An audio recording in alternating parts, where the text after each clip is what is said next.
Hello बच्चों, welcome to Hindi पाठशाला। आज हम पढ़ेंगे दो कलाकार जिसके लेखिका हैं मनु भंडारी। ए रूनी उठ, दो मित्रों की कहानी है ये।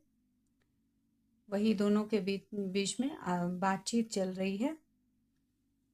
ए रूनी उठ कहते हुए चादर खींचकर चित्रा ने सोती हुई अरुणा को झकझोर कर उठा दिया। अरे क्या है? आंखें मलते हुए तनिक झिंझलाहट भरे स्वर से अरुणा ने पूछा। चित्रा उसका हाथ पकड़कर खींचती हुई ले गई और अपने नए बनाए हुए चित्र के सामने ले जाकर खड़ा करके बोली, देख मेरा चित्र पूरा हो गया। ओह, तो इसे दिखाने के लिए तूने मेरी नींद खराब की है, कर दी? अरे जरा इस चित्र को तो देख। न पा गई पहला इनाम तो नाम बदल देना। चित्रा को चारों ओर घुमाते हुए अरुणा बोली, किधर से देखूं यह तो बता दे। 1000 बार तुझसे कहा है कि जिसका चित्र बनाए उसका नाम लिख दिया कर, जिससे गलत फहमी न हुआ करे, वरना तू बनाए हाथी और हम समझे उल्लू।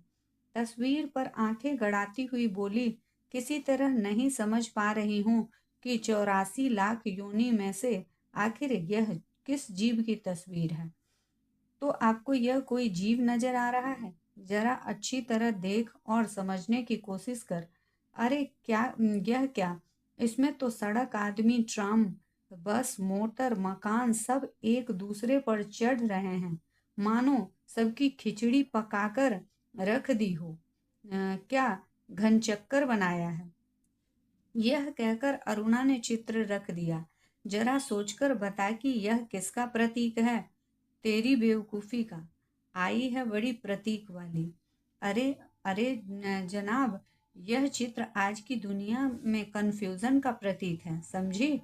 मुझे तो तेरे दिमाग के कंफ्यूजन का प्रतीक नजर आ रहा है। बिना मतलब जिंदगी खराब कर रही है। और अरुणा मुंह धोने के लिए बाहर चली गई। लौटी तो देखा 3-4 बच्चे उसके कमरे के दरवाजे पर खड़े उसकी प्रतीक्षा कर रहे हैं। आते ही बोली, आ गए बच्चों, आ गए बच्चों, चलो मैं अभी आई। क्या ये बंदर पाल रखे हैं तूने? फिर जरा हंसकर चित्रा बोली, एक दिन तेरी पाठशाला का चित्र बनाना होगा। लोगों को दिखाया करेंगे कि हमारी एक मित्र साहिबा थी जो बस्ती के चौकीदारों, नौकरों और चपरासियों के बच्चों को पढ़ा पढ़ा कर ही अपने को भारी पंडिताइन और समाज सेविका समझती थी। 4 बजते ही कॉलेज की सारी लड़कियां लौट आईं, पर अरुणा नहीं लौटी। चित्रा चाय के लिए उसकी प्रतीक्षा कर रही थी। पता नहीं कहाँ कहाँ भटकती जाती है, बस इसके पीछे बैठे रहो। अरे क्यों बड़बड़ कर रही है? ले आ गई, मैं आ गई। चल बना चाय, मिलकर ही पियेंगे। तेरे मनोज की चिट्ठी आई है। अरुणा लिफाफा फाड़कर पत्र पढ़ने लगी। जब उसका पत्र समाप्त हो गया तो चाय पीते पीते चित्रा बोली, आज पिताजी का भी पत्र आया है। लिखा है, जैसे ही यहाँ कोर्स समाप्त हो जाए मैं विदेश जा सकती हूँ। मैं तो जानती थी पिताजी कभी मना नहीं करेंगे। हाँ भाई, धनी पिता की इकलौती बिटिया ठहरी, तेरी इच्छा कभी टाली जा सकती है? पर सच कहती हूँ, मुझे तो सारी कला इतनी निरर्थक लगती है, जितनी बेमतलब लगती है कि बता नहीं सकती। किस काम की ऐसी कला जो आदमी को आदमी न रहने दे? अरुणा आवेश से बोली, तो तू मुझे आदमी नहीं समझती क्यों? तुझे दुनिया से कोई मतलब नहीं, दूसरों से कोई मतलब नहीं, बस 24 घंटे और अपने रंग और तू की तू तुलिकाओं में डूबी रहती है। दुनिया में कितनी बड़ी घटना घट जाए, पर यदि उसमें तेरे चित्र के लिए आइडिया नहीं, तो तेरे लिए यह घटना कोई महत्व नहीं रखती। हर घड़ी, हर जगह और हर चीज में तू अपने चित्रों के लिए मॉडल खोजा करती है। कागज पर इन निर्जीव चित्रों को बनाने के बजाय 2-4 की जिंदगी क्यों नहीं बना देती? तेरे पास सामर्थ्य है, साधन है।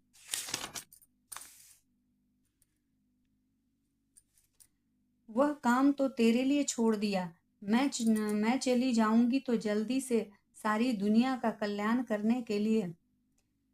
करने के लिए झंडा लेकर निकल पड़ना। और चित्रा हंस पड़ी।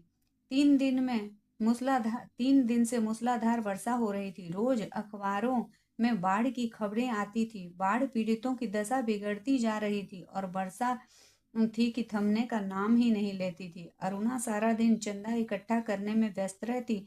एक दिन आखिर चित्रा ने कह दिया, तेरे इम्तिहान सिर पर आ रहे हैं, कुछ पढ़ती लिखती है नहीं, सारा दिन बस भटकती रहती है। माता पिता क्या सोचेंगे कि इतना पैसा बेकार ही पानी में बहाया। आज शाम को स्वयं सेवकों का एक दल जा रहा है। प्रिंसिपल से अनुमति ले ली है। मैं भी उसके साथ ही जा रही हूँ। चित्रा की बात को बिना सुने उसने कहा। शाम को अरुणा चली गई। 15 दिन के बाद वह लौटी तो उसकी हालत काफी खस्ता हो रही थी। सूरत ऐसी निकल आई थी कि मानो 6 महीने से बीमार हो। चित्रा उस समय गुरुदेव के पास गई हुई थी। अरुणा नहा धोकर खा पीकर लेटने लगी। तभी उसकी नजर चित्रा के नए चित्र की ओर गई। 3 चित्र बना रखे थे। तीनों बाढ़ के चित्र थे। जो दृश्य वह अपनी आंखों से देखकर आ रही थी वैसे ही दृश्य वहां भी अंकित थे। उसका मन जाने कैसा कैसा हो गया। शाम को चित्रा लौटी तो अरुणा को देखकर बड़ी प्रसन्न हुई।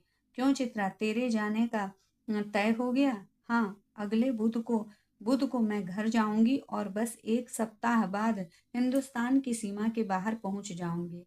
उल्लास उसके स्वर से छलका पड़ रहा था। सच कह रही हूँ, तू चली जाएगी चित्रा। 6 साल से साथ रहते रहते यह बात मैं तो भूल गई कि कभी अलग भी होना पड़ेगा। तू चली जाएगी तो मैं कैसे रहूंगी? उदासी भरे स्वर से अरुणा ने पूछा। लगा जैसे स्वयं से ही पूछ रही हो। कितना स्नेह था दोनों में। सारा हॉस्टल उसकी मित्रता को ईर्ष्या की दृष्टि से देखा करता था। आज चित्रा को जाना था। अरुणा सवेरे से ही उसका सारा सामान ठीक कर रही थी।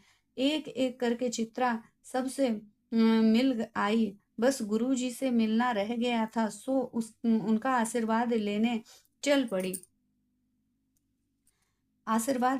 पड़ी। 3 बज गए थे पर वह लौटी नहीं। 5 बजे की गाड़ी से वह जाने वाली थी। अरुणा ने सोचा कि वह खुद जाकर देख आए कि आखिर बात क्या हो गई। तभी बड़बड़ाती सी चित्रा ने प्रवेश किया। बड़ी देर हो गई ना? अरे क्या करूं, बस कुछ ऐसा हो गया कि रुकना ही पड़ा। आखिर क्या हो गया ऐसा जो रुकना ही पड़ा? सुने तो 2-3 कंठ एक साथ बोले। गर्ग स्टोर के सामने पेड़ के नीचे अक्सर एक भिखारिन बैठी रहा करती थी ना। लौटी तो देखा कि वह वहीं मरी पड़ी है और उसके 2 बच्चे उसके सूखे शरीर से चिपटकर बड़ी बुरी तरह से रो रहे हैं। जाने क्या था उस सारे दृश्य में कि मैं उसे अपने को रोक न सकी। एक रफ सा स्केच बना ही डाला। बस इसी में देर हो गई। 4:30 बजे चित्रा हॉस्टल के फाटक पर आ गई। पर अब तक अरुणा का कहीं पता नहीं था। बहुत सारी लड़कियां उसे छोड़ने स्टेशन तक भी गईं, पर चित्रा की आंखें बराबर अरुणा को ही ढूंढ रही थी। 5 भी बज गए। रेल चल पड़ी। पर अरुणा न आई। सो न आई। विदेश जाकर चित्रा तन मन से अपने काम में जुट गई। उसकी लगन ने उसकी कला को निखार दिया। विदेश में उनके चित्रों की धूम मच गई। भिखारिन और 2 अनाथ बच्चों के उस चित्र की प्रशंसा में तो अखबारों के कॉलम भर गए। शोहरत के ऊंचे कगार पर बैठे चित्रा जैसी अपना पिछला सब कुछ भूल गई। पहले वर्ष तो अरुणा से पत्र व्यवहार बड़े नियमित रूप से चला, फिर कम होते होते एकदम बंद हो गया। पिछले 1 साल से तो उसे यह भी मालूम नहीं है कि वह कहाँ है। अनेक प्रतियोगिताओं में उसका अनाथ शीर्षक वाला चित्र प्रथम पुरस्कार पा चुका था। जाने क्या था उस चित्र में जो देखता चकित रह जाता। 3 साल बाद जब वह भारत लौटी तो बड़ा स्वागत हुआ उसका। अखबारों में उसकी कला पर, उसके जीवन पर अनेक लेख छपे। पिता अपनी इकलौती बिटिया को इस सफलता पर प्रश्न पिता अपनी इकलौती बिटिया की इस सफलता पर बहुत प्रसन्न थे। दिल्ली में उसके चित्रों की प्रदर्शनी का विराट आयोजन किया गया। उद्घाटन करने के लिए चित्रा को ही बुलाया गया।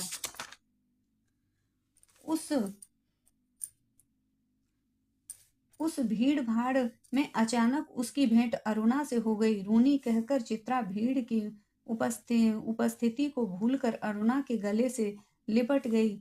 तुझे कब से चित्र देखने का शौक हो गया रूनी? चित्रों को नहीं, चित्रा को देखने आई थी। तू तो एकदम भूल ही गई। अरे ये बच्चे किसके हैं? दो प्यारे से बच्चे अरुणा के से सटे खड़े थे। लड़के की उम्र 10 साल की होगी तो लड़की की कोई 8। मेरे बच्चे हैं और किसके? ये तुम्हारी चित्रा मौसी है, नमस्ते करो अपनी मौसी को, अरुणा ने आदेश दिया।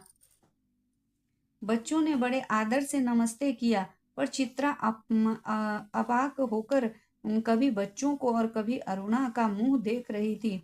तभी अरुणा ने टोका, कैसी मौसी है, प्यार तो कर। और चित्रा ने दोनों के सिर पर हाथ फेरा प्यार का।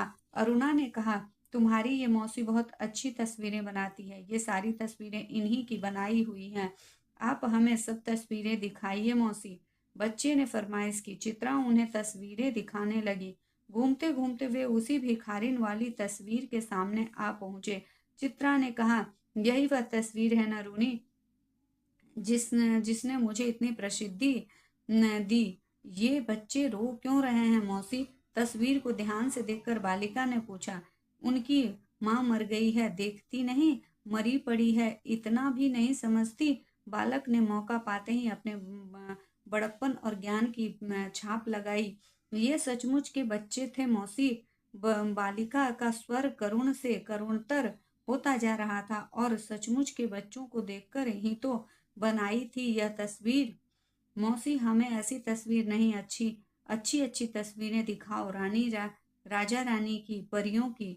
उस तस्वीरों को और अधिक देर तक देखना बच्चों के लिए असह्य हो उठा था। तभी अरुणा के पति आ पहुंचे। साधारण बातचीत के पश्चात अरुणा ने दोनों बच्चों को उनके हवाले करते हुए कहा, आप जरा बच्चों को प्रदर्शनी दिखाइए, मैं चित्रा को लेकर घर चलती हूँ।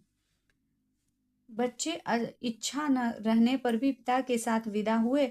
चित्रा को दोनों बच्चे बड़े ही प्यारे लगे। वह उन्हें देखती रही। जैसे ही वे आंखों से ओझल हुए, उनसे पूछा, सच सच बता रूनी, ये बच्चे, प्यारे प्यारे बच्चे किसके हैं?